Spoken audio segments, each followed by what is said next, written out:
What is up, everybody? Welcome to another episode of Limited Resources. This episode number 403. My name is Marshall. I'm one of your Limited Resources. And joining me on the line all the way from where I just was, Denver, Colorado, it's Luis Scott-Vargas. Luis, welcome back. We missed you. Yeah, somehow I missed a GP in my hometown. But, yeah, you know, Gen Con was fun. It just happened to land on the same weekend. So did you have to work and stuff, or what were you doing over there? Just gaming around? By the way, don't let me forget. I got to hear about this draft or this thing that you did. Well, you're just ruining the sign off. Oh, you're going to tell us then? Okay, cool. No, that doesn't ruin it. That's great. That gives us something to look forward to at the end of the show. Yeah. So, but yeah, Gen Con was mostly gaming. Did some work for Direwolf since we were there. We actually, you know, for board game fans, I can recommend our board game Clank. I'm a pretty big board gamer. You might not know that, but I do think that game was a lot of fun. So I try not to shill too much, but you know, when I believe in something, I don't mind giving it a shout out. So Clank. That's why Clank, and that's why I don't really shout out for Limited Resources very often. But, oh, come on! You believe in this show. You believe in this show, don't you? Yeah. All right. Well, we've got a couple of topics lined up for you today. We've got kind of a deeper, a little bit of a different angled look at card evaluation that I wanted to hit on. And then also we're going to do a little re-review for some of the cards and ideas and stuff for Hour of Devastation, since this format has turned out to be A, great, really good, Wait. Still drafting it and loving it, and B, different than we thought. Yeah. I mean, I literally did a draft yesterday, not recording, not streaming, just for fun, which is not something I typically do. Not that I don't have fun drafting, but I generally will pair my drafting time with streaming or recording to get a 2-for-1, you know, to get value. Oh yeah. Just because I'm going to do this thing anyway, might as well record it so I can, you know, can use it somewhere. I've been finding myself doing Hour of Devastation drafts just randomly whenever I have time. And yeah, it's just a very good format. I am not sick of it yet. Yeah, me too. I'm a huge fan. And so we're going to be talking a little bit about that too, and kind of where that's at as well. First though, I want to mention our sponsor, channelfireball.com. That's right. The place to go on the internet for everything you need magic related. You're going to find it at Channel Fireball. You also can find awesome free content there every single day. And, you know, this is one of the big pulls to it. Luis, do you remember way back when you guys started the website? You know, you didn't have as many writers and video producers as you do now, but I remember I used to go there and read that even back then. And that was in 2009. Yeah, we did start kind of beginning of 2009, and you know, we had a much smaller group. John Locke's actually one of the originals. Yep.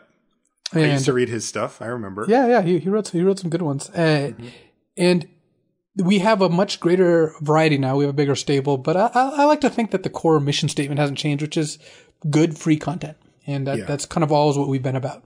Yeah, you can find stuff on there like What's the Pick with William Huey Jensen, you know, Pack 1, Pick 2s with Huey, and he walks you through. You can find Hour of Devastation drafts from Luis and from me. I just read Huey's article right before we went live, actually. Oh, very nice. So you also visit the website on occasion, do you? Well, of course. I'm not going to do something without patronizing it. Just, you know, like. Wait a second. Interesting use of terms. Oh man, I'm going to put up I got some backup pictures on my phone just in case you ever pulled a stunt like this. So. I don't like that. Yeah. But yeah, Channel Fireball, make sure you check them out for everything you need. They've been the sponsor of the show for quite a while now, and I am really happy to be with them. A fantastic company. They do stand by their products as well. You know, if you're going to order something, they're going to get it to you. They're going to get it to you quickly. And if you have any issues whatsoever, you just let them know. They're going to make it right over at Channel Fireball. Also, the show's brought to you by you via the Patreon. That's right. You can sign up at patreon.com/limited resources. And this is a site that's been around for a little while now. It's really started to become more popular, but for good reason. It's really cool at linking together people who make content like Luis and I to people who consume it. And it lets a business model exist where we can put the time and energy that we think we should into a show like this, and we don't have to charge you for it. That's the really cool part about it, is that, you know, traditionally you'd have to go to some type of subscription service or whatever. And then it makes the content creators in this weird situation, because either they keep their stuff free, but then they can never really expand it or push it because they don't have the financial backing, meaning that their time is taken up by their regular jobs, or they don't have the equipment or the other things to do. Or they could charge you for it, make better stuff, but then people don't get to, you know, hear it or see it or listen to it or whatever. And, that's a bad spot to be in. And Patreon's kind of the bridge between those two things where, you can say, hey, look, the show's going to be free, like Limited Resources is free, and it will be free. But if you find that, there's something that you like about it, if it's worth $1 a show to you or something along those lines, you can go there, you can sign up, and you get some cool free perks. And one of them is I'm giving away something very cool here, Luis. I got my hands on one of those, what are they called? Those convention promo Planeswalker pack things? Oh, sure. The San Diego Comic-Con Planeswalkers. Yeah, those ones. And, they're like the ones that look like hieroglyphics. Yes, exactly. I got my hands on one of those. I put a post on the Patreon, on the public part so that anybody can see it. And I'll put that in the show notes as well.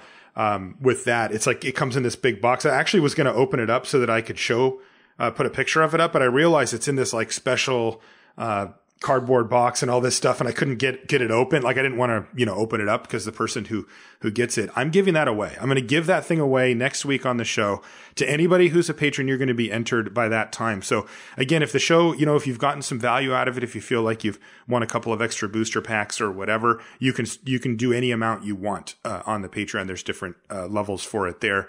And you'll get a thank you card in the mail as well as entered into this and any future giveaways as well. And of course, we really appreciate it. So that's going to be exciting. I'm excited to give that thing away. One of the things you also get, Luis, if you were a patron, you could ask questions on the question of the week. This one comes from Jeff, who says, hi, guys. How much card draw is too much in a limited deck? Now, Luis, I'm going to need you to calm down. You need to put on your limited resources hat here. You can't just tell him to play as much as he gets. He says, sometimes I see people draw and draw, but just get more draw cards. Comparatively, I think I go too light on these type of spells. What's the optimum, say, for like a blue-green deck and just finding your creatures versus a red-blue deck for casting spells matters? He's kind of throwing us, Jeff is throwing us a couple of examples, but what's your take on how much is too much? It's not that there's a number, because I'm not going to say like 5 card draw spells is too many, but 4 is okay. It's more like you need to make sure your deck can actually like do things. Mm-hmm. So you want to make sure that whatever deck you build is going to be able to affect the board in a reasonable manner. And what that means is the more cards like unsummon or 1 mana removal spells, 2 mana removal spells, lightning bolt, if that's in the format, whatever you have, the more card draw you can afford. The more 4 and 5 mana removal spells you have, the less card draw you can afford. So don't look at it as like there's like a metric you need to hit. Just make sure that overall your deck is actually being able to do something. The more like 2 mana 0/5 type creatures you have, or 2 mana 1/4s you have, then the more card draw you can afford, because you can play one of those that'll blank their next play or two. And then you cast your card draw, then you play something else. So card draw pairs very well with cheap interaction. And for sure. If you have 4 or 5 cards that cost like 2 or less mana to interact, you're doing great. And you can probably afford to play 5 or 6 card draw spells, no problem. Mm-hmm. If you only have like 1 or 2 and most of it's expensive, you can't just jam all your 3 and 4 mana card draw spells. Right. And that's really the key to the whole thing is, like you take what we talk about on the show sometimes, we call it CABS theory, right? The type of deck that's built out of all cards that affect the board state. But as I've said before, that's a good starting baseline. If you don't know where to start, that's a good place to be. But that's not optimal. It's not the best. Your best decks are rarely going to be built in that way. They are going to have some type of other cards that affect the game in other ways, like drawing cards and that kind of thing. And that's one of the beautiful things about Limited is that it's so deep that we can't just tell you, well, you want 3 card draw spells and that's it, right? It really does depend on each deck and each type of deck that you have on where they fit in. One of the examples that he gave was a blue-green type deck, which often ends up being a ramp deck in many formats. And, I find card draw spells in ramp decks really powerful because sometimes you end up drawing a lot of ramp cards and then nothing to cast with them. And being able to reload your hand with a card draw spell can be really potent in the mid game because you often can cast a card draw spell and then still cast a spell after that because you've spent some of your other cards ramping out. So that can be an important part of the equation. So it really does, of course, depend. But, one thing I like to do is take things to a natural conclusion. Say, well, what if I had all card draw spells? Okay, well, then you just draw more card draw spells. So how far do you want to ratchet that back down? Well, like Louis said, you need to be able to interact. You need to be able to affect the board or put your game plan into play. And otherwise, you can run as many as you can fit in your deck beyond that. Good question, Jeff. Thank you. Crack a pack? Yeah, let's do it. This has been one of the more contentious sets we've had, by the way. This comes from Nicholas Bleichner. Everybody's different on this set, man. You cannot get two people to agree to save your life. I like that. I mean, I read like Paulo's Pick One, Pack One article on channelfireball.com, and it was like none of his picks were picks I would make. Right. So. And he's one of the best players. It's just crazy, right? And you see this all the time. You know, if you hang out with Magic pros, the arguments will break out constantly about like people look at each other like, wait, you value that highly? You know, and you're like, well, yeah, you wouldn't take that here. And they look at each other like each is crazy, even though, you know, I guess there's room for them both to be right. I don't really know. All right. First card out of the pack is Puncturing Blow. This is, you don't like this card that much, do you? No, this is a card I'll play. I'm not saying I hate it, but I'm not looking to first pick it, and I don't value it as highly as, like, for example, Wall of Forgotten Pharaohs, I think is just better than Puncturing Blow. So okay. But Puncturing Blow still, I mean, I still run as many as, I mean, maybe not as many as, I'll still run 2 or even 3 of them. You'll still run 2 or 3. You'll still pick it. Like, it's the pick right now because it's the only card we've seen, so we have no other options. But I would. But you're just not, but you have it in the category of not happy to first pick it. Yes. Okay. I feel like if you first pick Puncturing Blow, you're not happy. I feel fine. Am I wrong about like is it that much worse? It's a below average first pick. Can't decide if I agree with you. Yes, you're right. Yeah, the uncommons and the rares are good enough to make this a below average first pick for sure. Yeah, you're right. Still though, I like it. I'm not as down on it. You would take Desert of the Fervent over Puncturing Blow, right? I would. Yeah, and I don't think that's particularly close. But I do think it's close. I think it's closer. I would have a hard time ever making that pick. I mean, obviously in middle pack 2 you have more information, but like, I mean, a desert is a high line. The desert's like the second best, you know, common in almost all the colors. So, you know, something like that. So, but I think Puncturing Blow is like a pretty distant third in red. Okay. What do you have as first? Open fire. Open fire, obviously. Okay. And then you have this third. So I know we're on a little bit of a tangent here, but Kenra Scrapper, where does that fall for you? That's the next one. Okay. Proven Combatant is next. It is proven to be not great. Underwhelmed me. Like if we were living in Amonkhet world, then a 1-mana 1/1 has value. This really doesn't. So I think you'll play this if you have Anointed Vizier or Vizier of the Anointed or whatever. But like, this is not a good card. All right. How about Aven of Enduring Hope? That's the 4 and a white 3/3 flyer that gains you 3 life. I like this card. I don't like white very much in this format. I think I would take Puncturing Blow to start with over this. I would too. I don't like white very much, even though I know a lot of people do. I don't think it's bad. It's just like the types of decks that I've been drafting have not been that. All right, here we got one. How about Ambuscade? All right, this is a solid pick. I like green a lot in this format, and Ambuscade is a good green card. Yeah. Moaning Wall, that's the 2 and a black 05 defender with cycling 2. The card's actually okay. Yeah, I wanted to touch on that later. I think that's one of our underrated cards, though I don't think it's better than any of these cards now. A card can be underrated and you'll still get it, like, you know, 4 cards left and that's fine. Right. This next one is Bitterbow Sharpshooters. That's the 4 and a green 4/4 Vigilance Reach. Fine card. I think I find it's a little too small in the Go Big decks and a little too big in the aggro decks, so a lot of decks, it kind of doesn't have a place for it, but you're never unhappy if you put this in your deck. I agree. Yeah, it's just a very, very solid 5-drop, but as we know, 5-drops aren't really like the contended spot. You can usually get some pretty good cards at 5. This is a good one of them. Striped Riverwinder. This is the 7-mana 5/5 with hexproof and cycling for blue. Where are you at on this guy?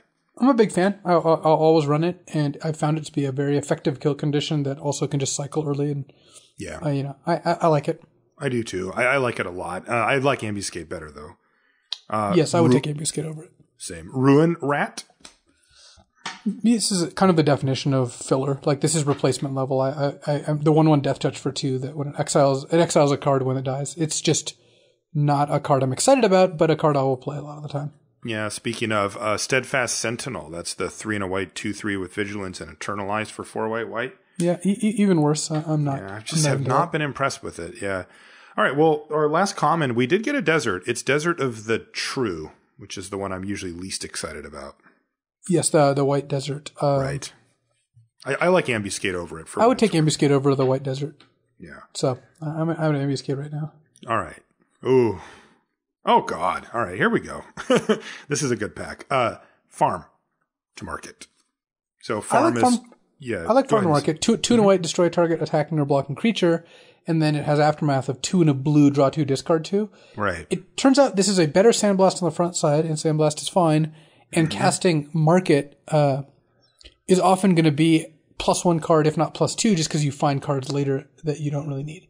Right. So you can sort of play, you cast Farm in the early to mid part of the game to kill a creature, and then Market sits in your graveyard, so okay, well, I'll hold this additional land that I don't really need, or I'll hold this 2-drop that isn't really doing anything, and I'll set up to cast Market. And like you said, you can end up getting up a couple of cards by, using that strategy. I like splashing this card in green decks a lot. They can just easily cast both halves. Oh, okay. That's interesting. I think I would... No, I think I would take Farm to Market over Ambuscade. I think that's just Ben Stark talking. He does like the card a lot, but in a multicolored green deck, I'd rather have this than Ambuscade, I think. So, God, I don't know. My gut says that Ambuscade is better, but I don't really know how I can make that argument, because Farm does usually end up hitting the thing you want. This isn't one of those formats where they just have like some annoying creature that just sits there forever. It actually works. It's close. All right, this next card, we got to talk about this next card. Vile Manifestation. Oh, Tarmogoyf? Yeah, Everybody I love keeps Tarmogoyf. saying that, but I still have not found a deck where I love this card. I've just been medium impressed by it. Why does everybody love this card so much? The comparison to Tarmogoyf isn't perfect, because when this is bad, you can cycle it. So it's actually better than Tarmogoyf. Okay. This card is great in blue-black cycling. I've also splashed it in blue-green multiple times. This is one of the more interesting people to follow on Twitter, Dustin Stern, actually. You can take a look. He posts a ton about Limited, and I found what he says to be kind of compelling. Not that I agree with everything. He's kind of extreme. He is from Florida after all, but one of the things he's really leaned in on is Vile Manifestation being good, and I have agreed with that. I found the card to be quite powerful. Like what? Tell me the use case for it where you're happy. Or not where you're happy, where you're really impressed. Because I have just yet to be... I've just been this card's fine. Would put it in my deck. I agree about the blue-black thing. It's pretty good there. But beyond that, I'm not that impressed by it. Well, think of it similar to a Rampaging Hippo, where when it's bad, you can cycle it, and when it's good, it is quite good. A 2-mana 3/4 or a 2-mana 2/4 is really good. It's only good, though, in the first 3 or 4 turns of the game at that. Well, later it becomes bigger. And then it's a 5/4. No. My point was it's not a 3/4 until late in the game. It's never a 3/4 when you cast it. And if it is, you're probably making a mistake.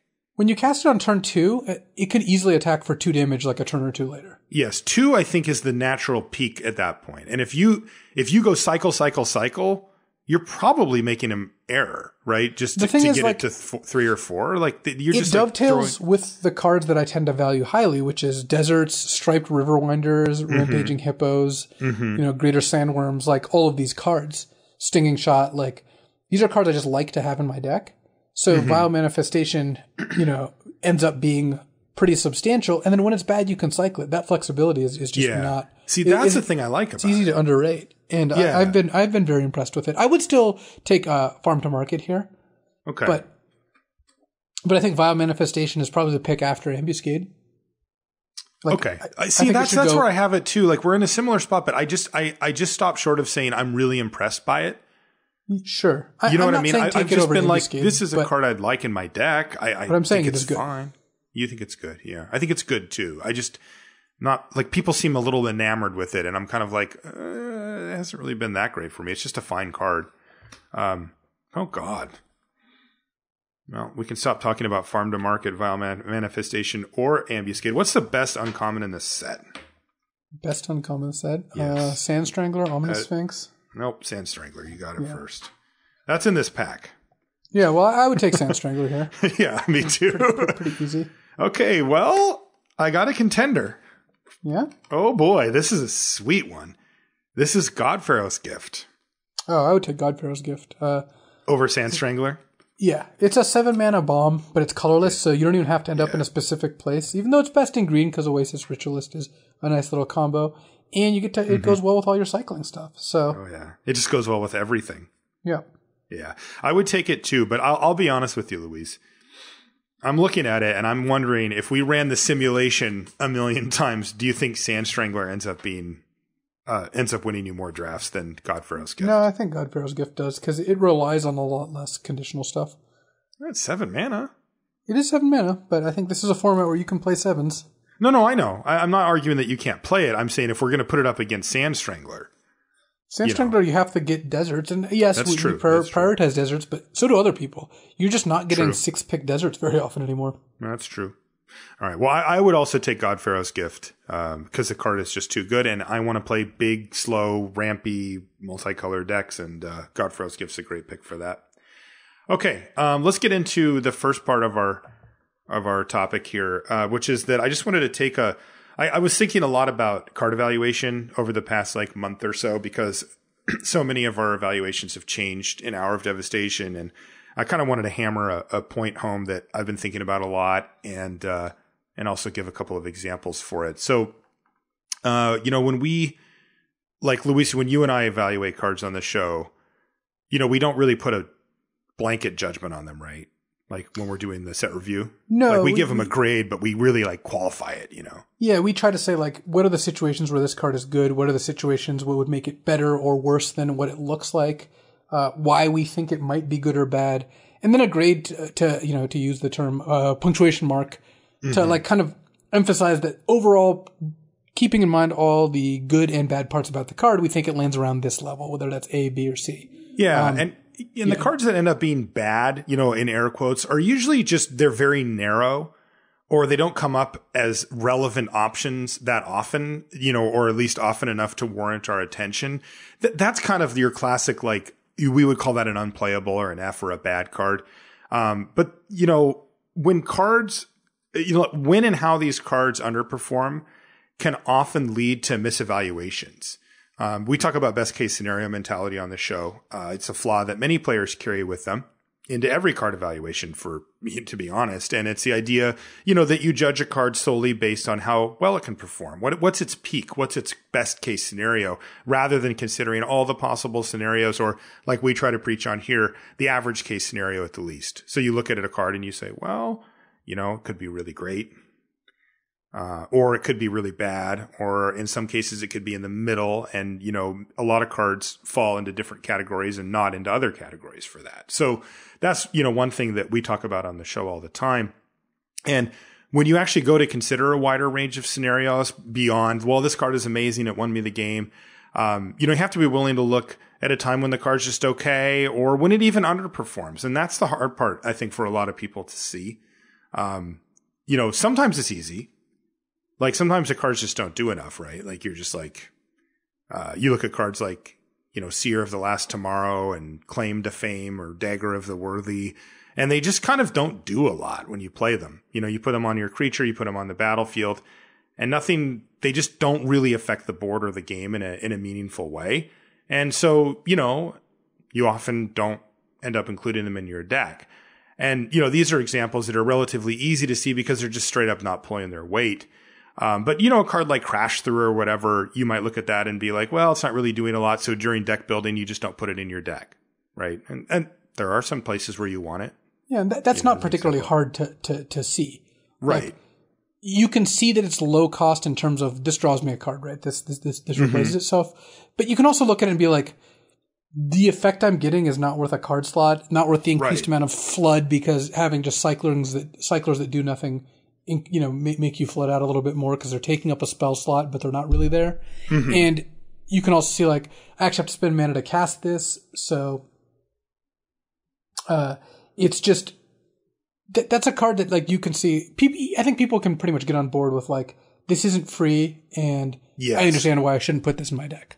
Right. And when it comes to cards like Seer of the Last Tomorrow, instead of not putting it in your deck, you might try it out and put it on the battlefield. And assuming you're not in some type of mill deck, you're going to have you're going to be like, well, that didn't really do a whole lot, right? You just look at the board, you look at how the game played out, and you can look at that Seer and be like, well, I never attacked with it. It blocked a couple of times. I never activated it. This card sucks, right? That's a pretty reasonable, path to understanding that. But sometimes, they can be harder to identify than that. And I think one idea that's really a best practice for judging cards, and I see this happen too often, I think, is to not stick to this hard case of this card is good or bad. Like you've seen that, right? Where players just decide that a card is good or decide that a card is bad. And then forever, for the rest of the draft format in their mind, that card is good or bad, even though they don't really have any gradient to it. Yeah. It's dangerous to put cards into buckets because most Magic cards don't fall into like that neat of a category.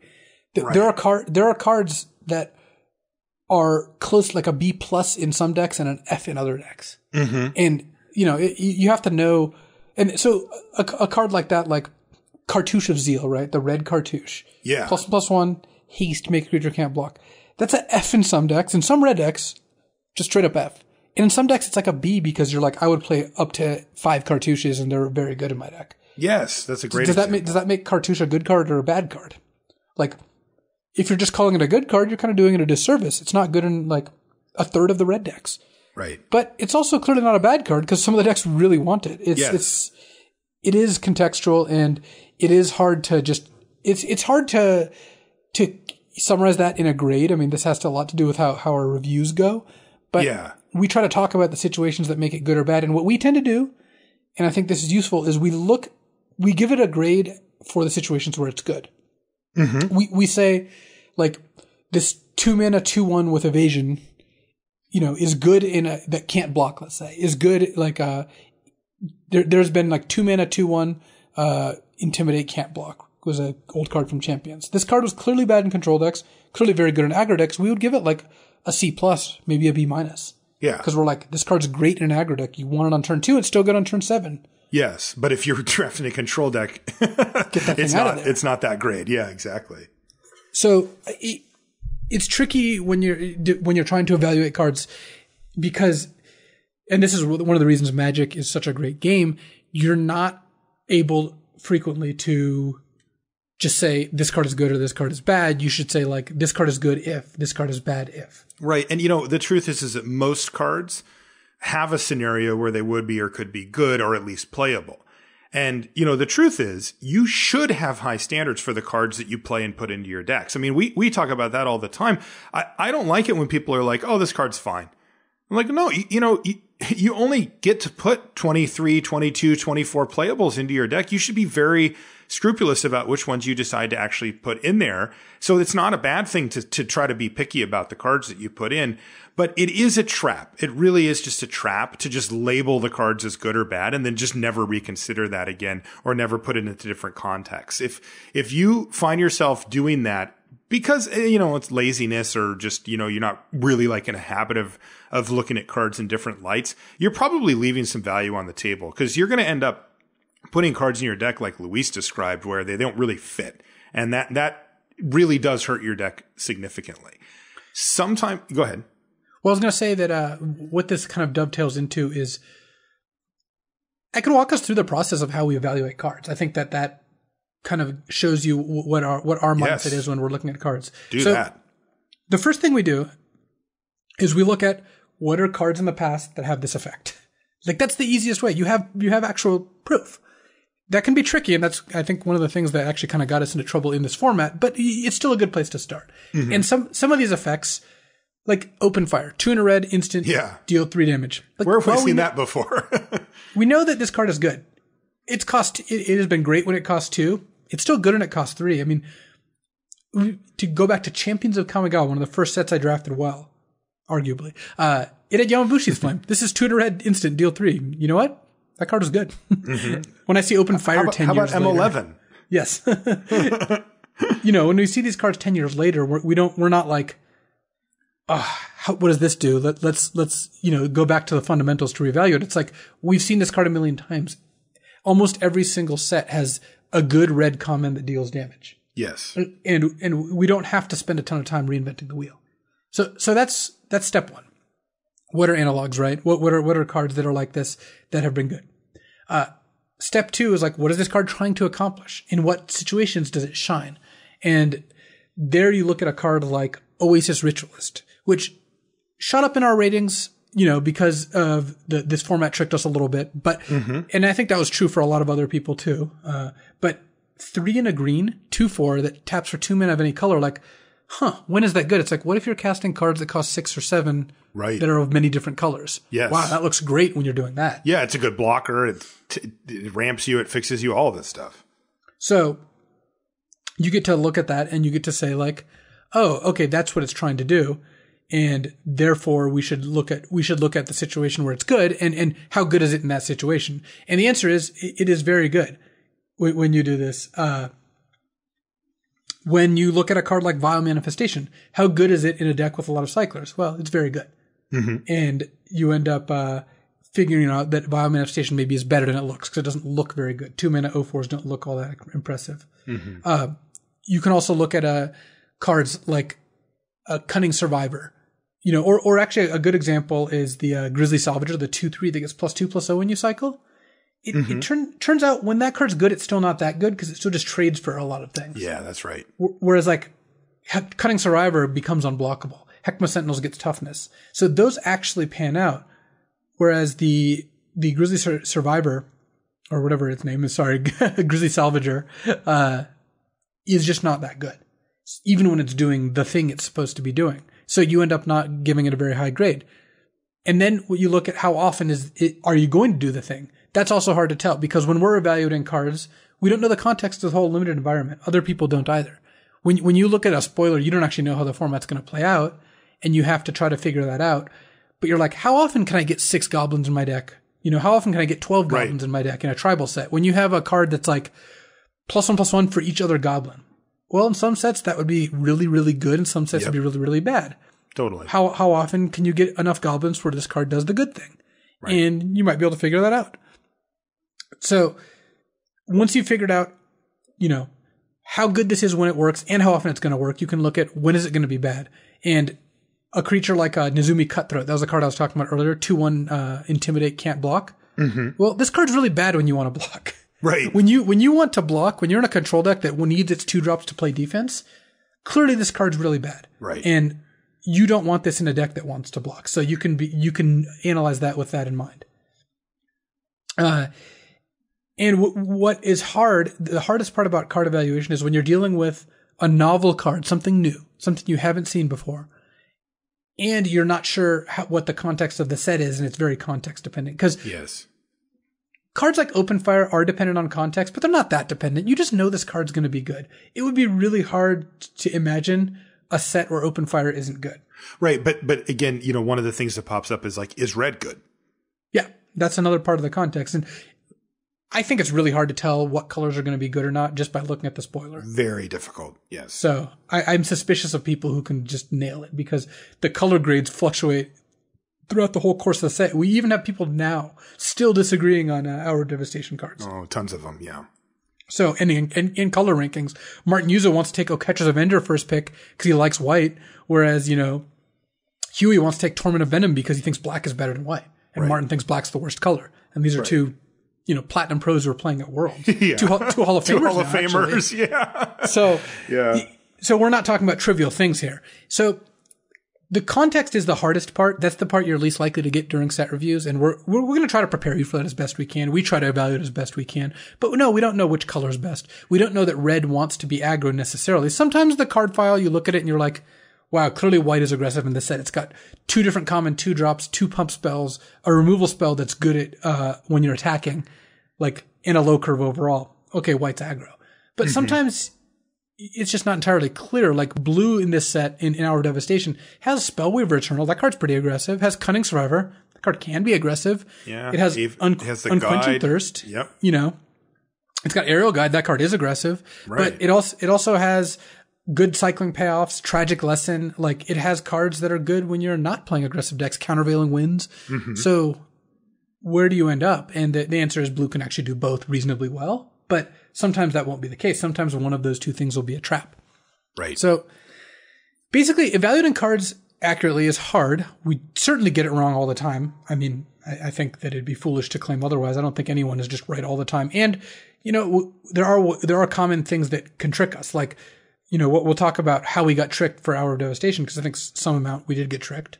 And why that was. It wasn't for no reason. It's not like we're like randomly choosing cards and happened to get tricked this time. But it was because Amonkhet, which has a lot of the same cards, still part of the format, was super, super fast. Yes. So we were coming into this mindset like, yeah, Proven Combatant can block their 2-mana 2/1s, and seriously, you have to play blockers, and cards that cost 7 suck. And it's like, well, and I was looking at Afflict. I thought true. Afflict would accelerate all of those ideas too. I thought, well, Afflict is going to shorten the game even further because at the end you don't need to block, or even if you can block, you're still just going to lose.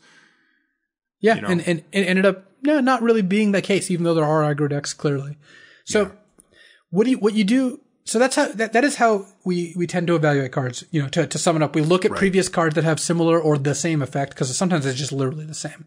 Right. Or a reprint. Does 3 damage or whatever. Yeah. Mm-hmm. We look at the situations where the card is good. What is it meant for? And some cards aren't meant for a specific thing, but some very clearly are.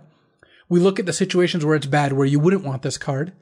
And then we see if the card has a new effect. We just try to use the fact that we played Magic for a long time and seen a lot of cards, figured out like, what will this effect do, even though we don't literally know because we haven't played with this card yet. Yeah.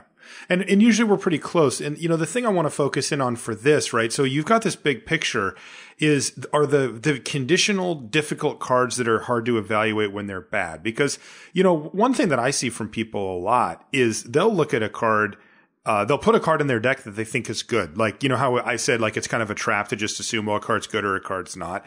And they'll just put it in their deck because they're like, it's a good card. It's like, well, does it fit your strategy? Are you sure it's a good card? When is it not a good card? When is it a good card? They don't really care. They've just labeled it as good and it goes in their deck and that's it.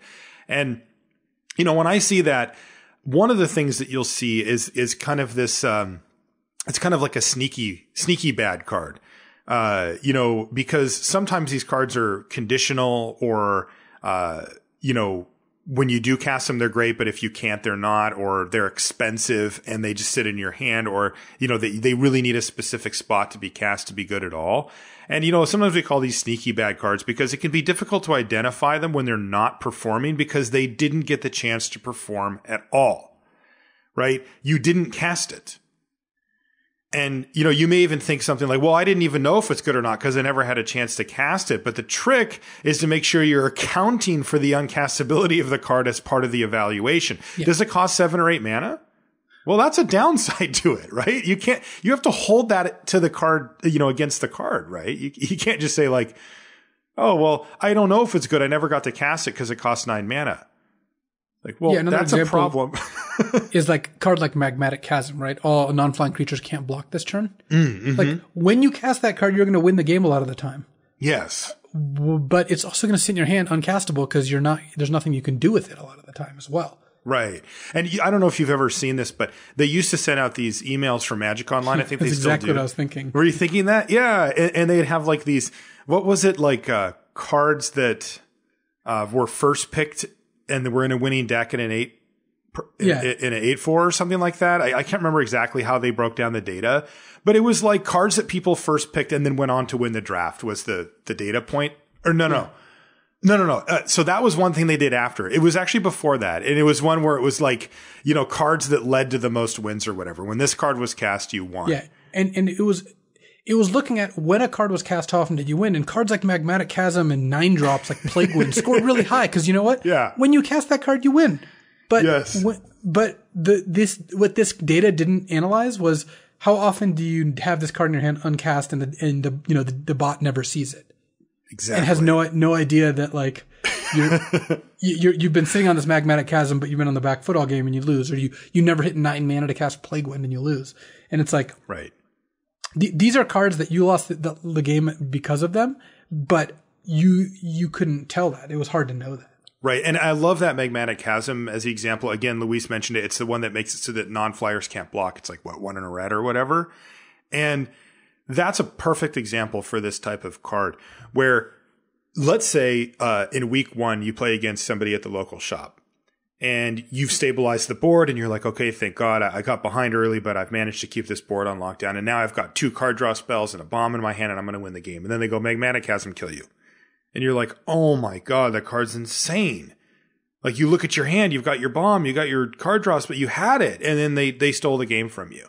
And then maybe even next week, you go back to the shop, you draft, you pick a Magmatic Chasm, And then you're playing against somebody, and now the roles are reversed, and you cast it and you win the game because of it. And you're like, wow, Magmatic Chasm is just the truth. This card is fantastic. Now you've got it locked away in your head as Magmatic Chasm's really powerful, good card. And then, a month later, you get one in a draft again. You just put it in your deck, and maybe your deck's a controlling deck or a slower deck. Doesn't really want a card like that. Or maybe you put it in a deck where it does kind of belong, but you know what? You are behind, like in the example that you gave, Luis. You're just behind. Your opponent's deck was faster. They had a better draw. They killed a couple of your creatures. And you lost the game, a close one. Let's say you were racing. You lost a close game with Magmatic Chasm in your hand. You might not look down and go, wow, that card was a real liability this game. We were racing. It didn't matter anyway. And I needed another combat trick, removal spell, or creature. A 2-mana 2/2 with no text would have been great in this game. But Magmatic Chasm was a blank. Right. And that happens. And again, the idea is to be more fluid here, right? You don't want to then say, oh, well, then Magmatic Chasm sucks, right? It's not about whether it's awesome or terrible. It's about when is it good? When is it not? And you have to make sure that you remember these things. And you'll probably come to the conclusion, if you think these things through logically, that Magmatic Chasm does have a place in some decks, but you're going to want to be pretty picky about it. You're probably only going to run one of them. And there's going to be times when it's bad, but you're willing to take on that risk because it offers a unique effect that can get a bunch of damage through against the right opponent. That might affect sideboarding too. That's the kind of enlightened state that you want to get to, right? Not the, this card sucks or this card's amazing, based on a really small sample. So the main point here to this discussion, card evaluations are fluid. Right? They change and you should be adjusting them as they go, not only from a time perspective, from a situational perspective as well. So keep an eye on the cards that perform well, but also keep a special eye on when they underperform, as it can be difficult to see when they do that. I think the number one example is having a card left in your hand at the end of the game. If you look down at that card and it could have been replaced by something pedestrian, like the example Luis gave, like a 2/2 for 2 or a 3/3 for 3, and you would have won that game, you should take that into account. Again, don't jump to the conclusion it's terrible, but take that into account. Okay, let's talk about some of this Hour of Devastation stuff, because we've been touching on this as we've gone through the episode. It's kind of a sub-theme, but man, this set has completely thrown us for a loop as far as what we expected. And you said it earlier, Luis, I like our logic going in, but boy, has it not held up.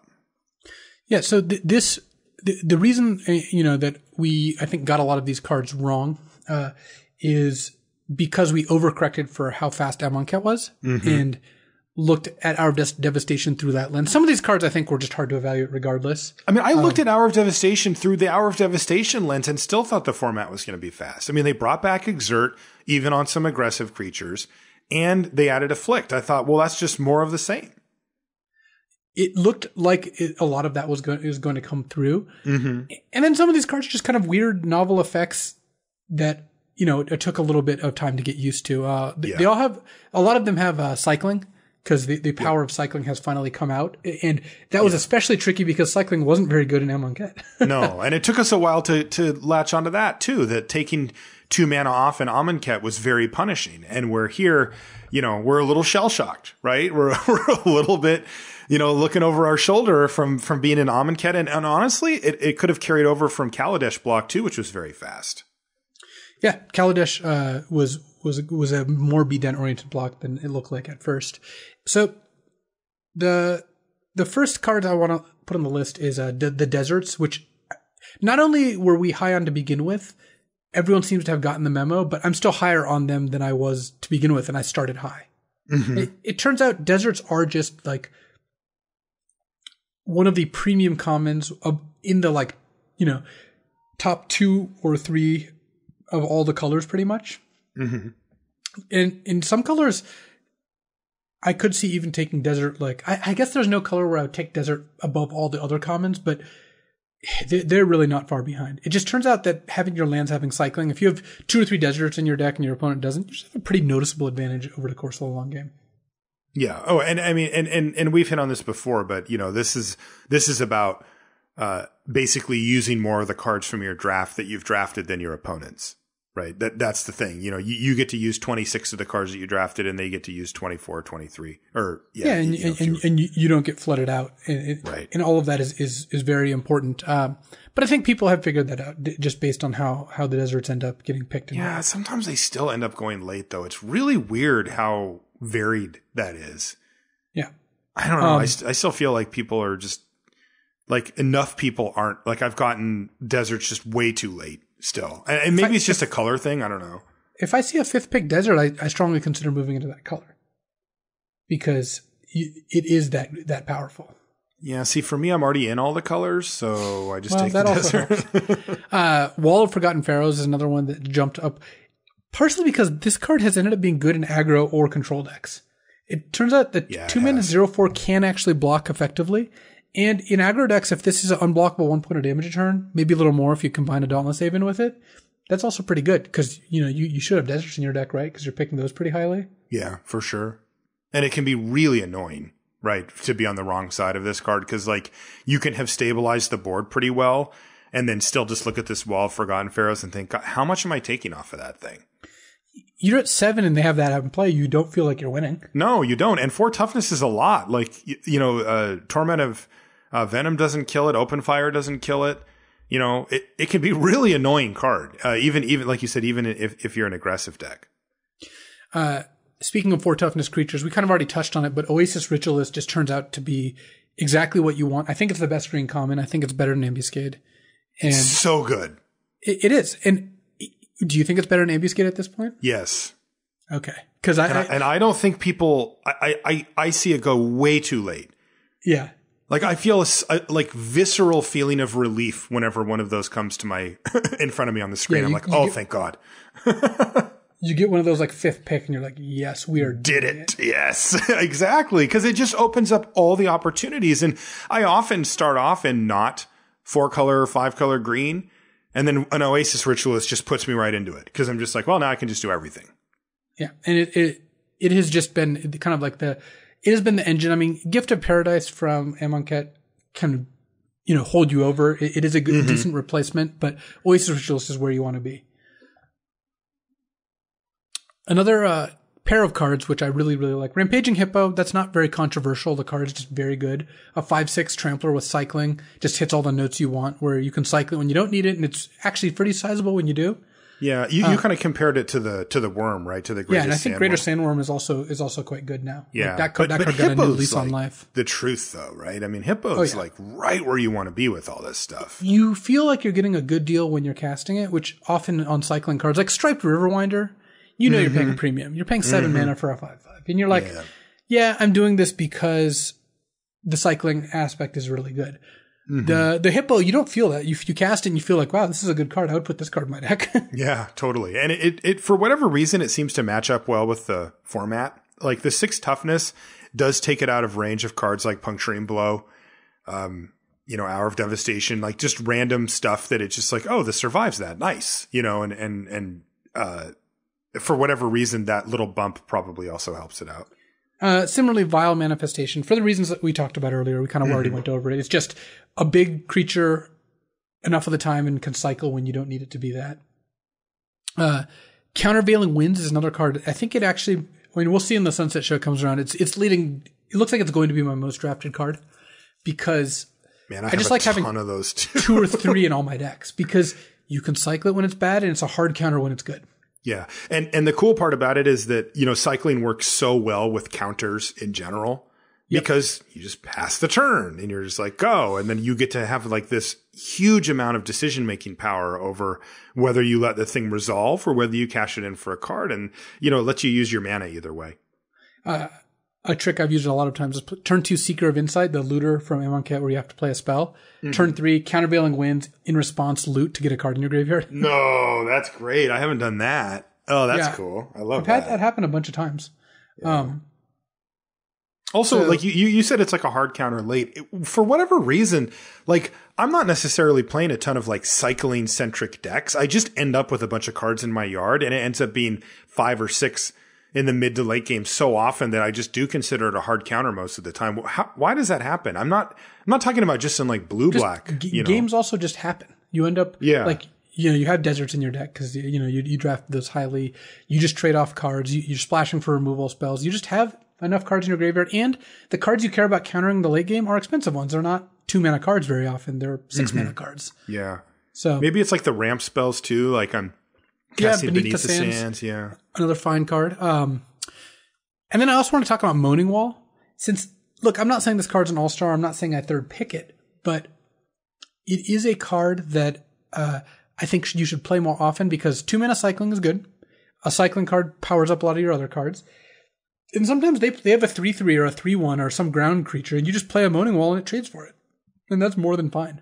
It's weird. I have that safe, warm feeling every time I cast a Moaning Wall. Like I feel like it's better than it looks. Like, cause I just throw it in front of everything, I don't care really what happens to it. Like, it's very expendable to me. And then, it's crazy cause it feels like we said this so many times during Amonkhet, like, oh, and then it cycles, it's like, but that ended up kind of not being true there, yet somehow here it is once again true that I can now say, and you can cycle it if you don't need it. And then actually, holds true.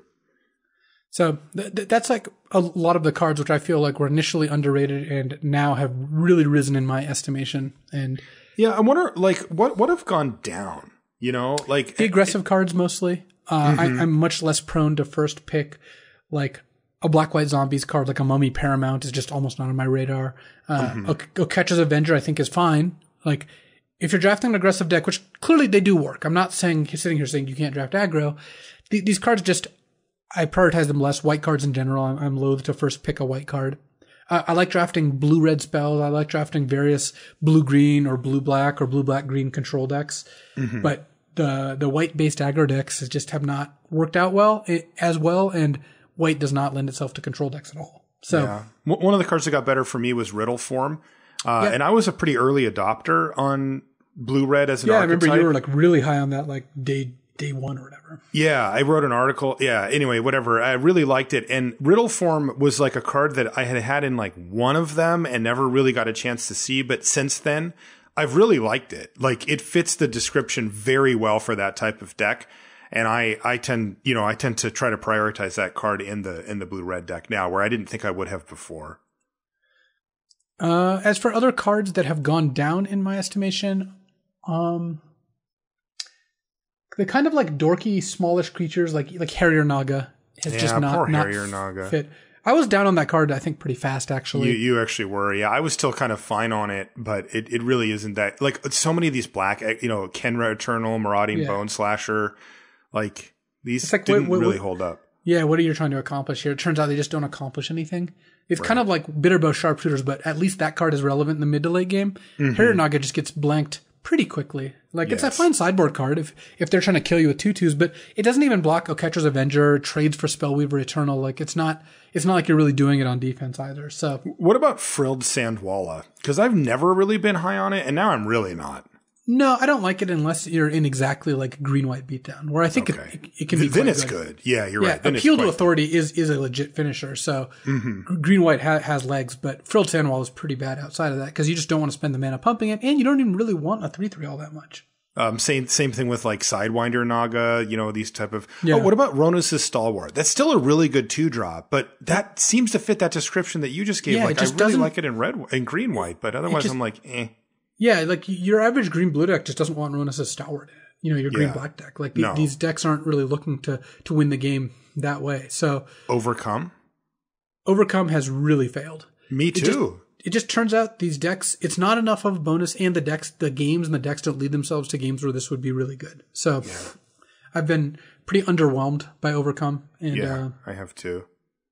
It is not the bomb it was meant to be, apparently. No, I mean, it still can end the game. Like, I don't want to talk about it too lowly. Like, I'll still play it in most of my green decks. It can still set up a game-winning scenario. But I think part of it's just that, like, there's not as much token making as there was before. So you don't end up with a ton of 1/1s sort of incidentally, which really can leverage that power.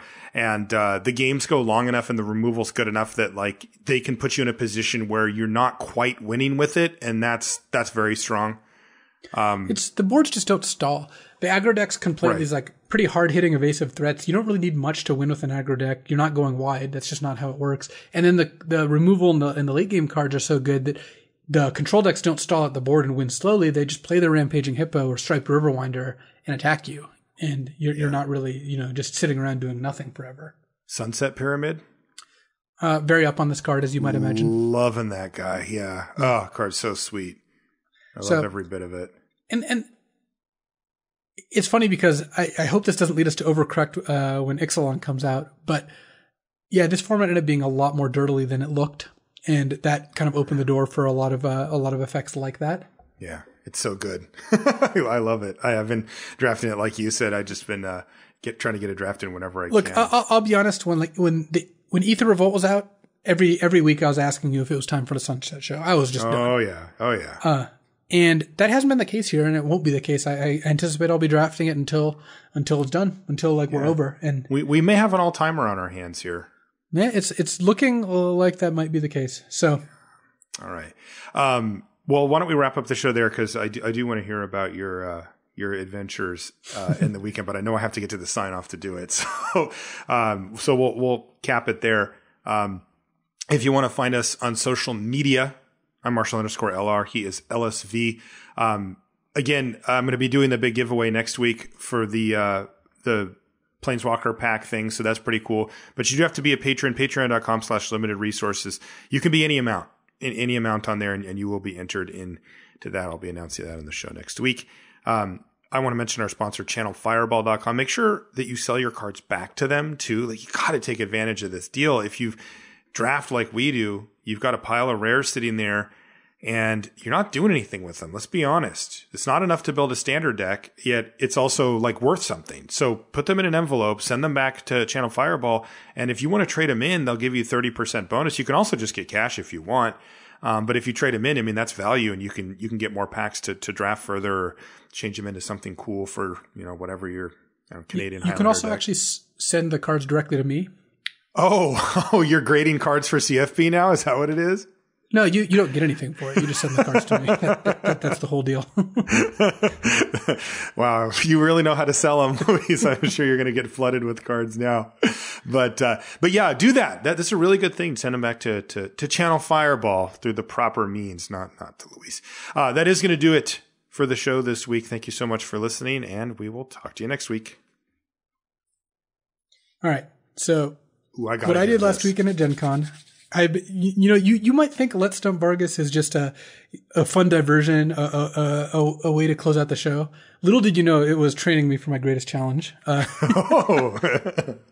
So what happened at Gen Con is we were driving there, and in the car on the way there, one of the guys we were with, Jose, was like looking at the schedule and was like, "Hey, there's this like old school like history of draft championship." I'm like, "This sounds interesting. What is this?"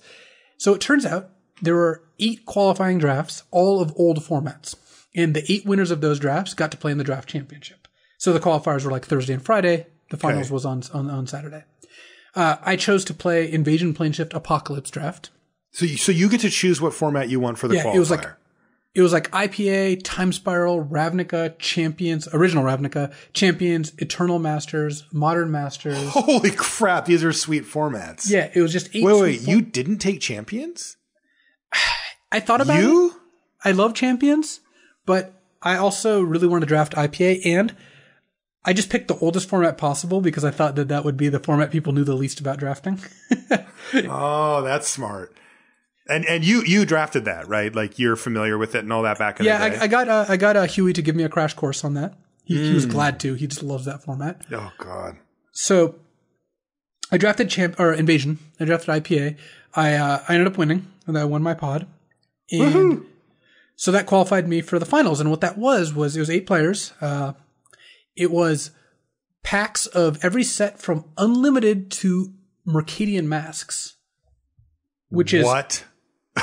Are you serious? In the small sets, they had 2 packs count as one. So how it worked was all 8 people rolled a 20-sided die to figure out pack ordering, because we were going to Rochester draft the packs, then the cards. Oh my God. Now, Rochester's when they're all laid out on the table at once? Rochester is when you open a pack, lay out all the cards face up, and you go around. The first person to pick picks 1, and it goes all the way to the last person to pick, who then picks 2, and it goes back around. Wait, you Rochestered those? We Rochestered everything. So did you draft the booster packs themselves and then Rochester the actual packs? Like, I'm confused. Yes, that is how it worked. Oh my God. So I did rolled not last. know it was Rochester. Yes, it was insane. So I rolled last, unfortunately. The packs kind of went almost in order of age. Like the person who rolled first picked to open unlimited. The person who rolled second. Now, is this a value thing? Like, because if they got the first pick out of like a pack that could have a dual land in it? Yeah, a Black Lotus in it. Oh, geez, unlimited. Yeah. Yeah. Arabian Nights went second. It was 2 packs of Arabian Nights because those packs are only 8 cards each. Okay. So the other person I knew in the draft was Bob Maher, who's actually also in the Hall of Fame. It's the face of Dark Confidant. TGO? Yeah. All right. Yeah, the Great One is his nickname. So he rolled second, so he got to open Arabian Nights. So it gets all the way to me. At this point, all the value packs are gone, like Legends, Arabian Nights, Antiquities. So I'm just picking straight off of what I think is the best card to open. I picked Tempest because Tempest has Rolling Thunder at common and Evan Carr's Justice at common.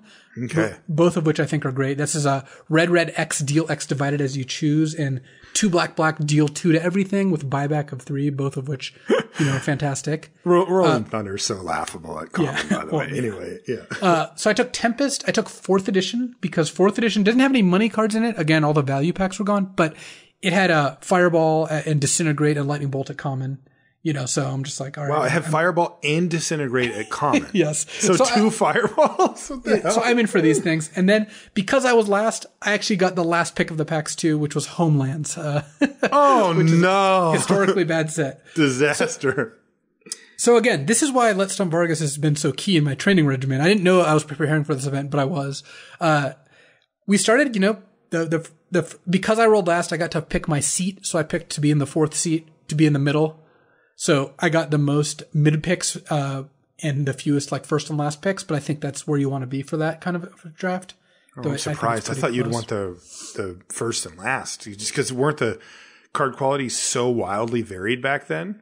They were, but I thought that middle would be a good place where I could pick up a lot of the cards people didn't know were good. Oh, of course. Which is I was kind of banking on that because who knows all these cards? Certainly not people who don't do Let's Dump Vargas. That's right. So the draft took a long time, but my deck ended up really good. I actually tweeted out pictures of my deck. I ended up green-black. I did open Evan Carr's Justice and Tempest and Slime. Woohoo! I ended up green-black splashing for some truly ridiculous white cards that I got very late because they don't look that good. Like Field Surgeon is 1 and a white for a 1/1 that says tap an untapped creature you control, prevent 1 damage to target creature. This card doesn't have summoning sickness because it just taps. Right. It turns all your creatures into prevent 1s. Oh no! It just makes combat a nightmare. It makes combat obscene. I attack with a 4/4 and a 3/3, and I have 3 untapped creatures, and they're like, "Well, nothing can kill your creatures." I splashed for Kjeldren Phalanx. It's 5 and a white, 2/5 banding first strike.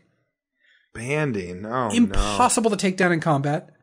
And again, I splashed for it. I got it late because it just, if you didn't play with these cards, you didn't know how really obscene they were. Yeah, of course. Of course, Bob opened a Juzam Jin in his Arabian packs, 4 mana, 5/5. Come on. Also conveniently worth $600. It was the most valuable card. It's also just gorgeous. Oh yeah. So it's super dark. Oh, he got a Juzam. He got a 5/5 for 4 in this format. That's insane. Yes. And so we ended up playing in the finals. We split the prize, which was uncut sheet of Antiquities. Wait, how the hell do you split an uncut sheet of Antiquities? Bring the scissors? No. We didn't cut it up. We arranged. It's actually going to be on John Sasso's wall now. The owner of ChannelFireball.com. He wanted it for his office of Antiquities. Yeah, so it Mitchell's shop in Candelabra. So that was pretty cool. Dude. And we each got a set of the San Diego Comic-Con Planeswalkers, which, just like you, I'm going to give to a lucky dealer on site who bought it from me. Okay, maybe not exactly the same. All right, well. Look, but yeah, it was a blast. That is awesome. Prizes aside, the prizes were cool. I'm not going to lie, but it was fun to play. Those prizes are insane. Are you kidding me? Pretty That's cool. like GP or something. Yeah, it was close to like top 4ing a GP, but wow. It was really fun to play with all these old cards. It was really fun because I'd been doing these sign-offs, I'd been, I'm like, wow, this feels like one of those things where I can like identify all the cards, You're just like razor sharp from all the training we've been doing. That's great. We didn't know it, but we were preparing for this. So that was the highlight of Gen Con for sure. It was a ton of fun, and I'm going to keep my eye open for sweet chaos drafts in the future.